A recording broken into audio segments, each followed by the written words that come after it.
Ang team challenge ay isang hamon sa budget para sa amin. Hamon sa kulay. Subukan natin ang tema ng hamon ngayon. Kaya, ang tema ay matutukoy sa pamamagitan ng loterya. Kung ano ang mabunot, iyon ang gagawin. Ngayon ay maglilibot tayo sa isang panda-team na paglalakbay.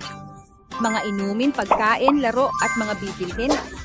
Kabilang ang mga damit ay dapat may kaugnayan sa panda. Maganda ang pagkakadisenyo. Sinulat na rin ng kapatid ang kanyang mga nais. Umaasa akong magtagumpay sa hamon ngayon. Nakadamit din si Mami ng panda. Susunod, ay maghahanap tayo sa labas ng 10 mga bagay na may panda na elemento. Meron akong ilang mga tanong dito. Bawat tanong ay may kaukulang puntos. 1 punto, 2 yuan. Ang tamang sagot ay maaari ipalit sa katumbas na cash para bumili ng gusto mong bagay. Siyempre, dapat may kaugnayan din sa panda. Napakadali bang makikita ito? Panda damit kay Mami. Ang ganda! Pagkatapos makakita ng isa pero dumami ang tiwala. Ngunit sa puzzle store, hindi kami nakakita.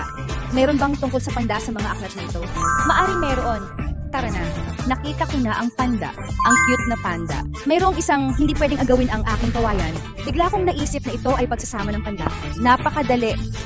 Kaya't napagpasyahan na dapat iba-iba ang tiyan ng panda. Alam mo ba kung anong uri ng hayop ang panda? Alam ko na ito ay isang mammal sa carnivorous order bear. Ngunit pangunahing kumakain ito ng kawayan. Tama ang sagot. Magpatuloy tayong maghanap.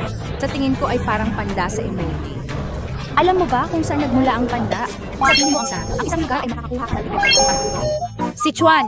Shaanxi. Alam ko may isa pang lugar. Ganso 25 puntos, sana makabili ng panda na hairpin. Sayang hindi kami nakahanap. Meron bang hairband na may panda?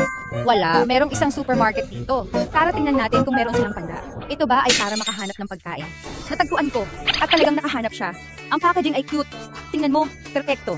Isang kahon bawat isa sa pamilya. Sayang hindi sapat ang budget. Meron ka bang ibang tanong? May isang mahirap. Talagang hindi madali. Ang mga mata ay hugis drip ng tubig. Maikli ang ilong, medyo maikli rin ang mga tainga. Pakiramdam ko ang ika-8 at ika-9 ay medyo magkatulad. Ngunit hindi ko tiyak. Talagang ito ay multiple choice question. Talagang parang multiple choice question. Sa tingin ko ang sagot ay ika-8 at ika-9. Handa ka na ba? Kung may tamang sagot, masabi na rin ang pangalawang isa ay isang mahusay na kulana. Kaya't nagpasya akong bilhin ito para sa iyo. Ngayon, lahat ng pamilya ay magkakaroon. Ang saya. Sayang! Mahirap, masarap at cute. Masarap ba? Sarap mo. Swerteng ito ay may panda na nakasalo. Tama nga. Isa pa, ang panda ay marunong mag-picture. At mahilig mag-post. Ang ikapitong panda na elemento ay labis na cute. Tatlo na lang ang kulang, magpatuloy tayo. Ang huling panda na elemento ay mas cute. Salamat. Maraming pagkain ito. Pero isang panda ay hindi natin nakita. Medyo masaya ang lugar.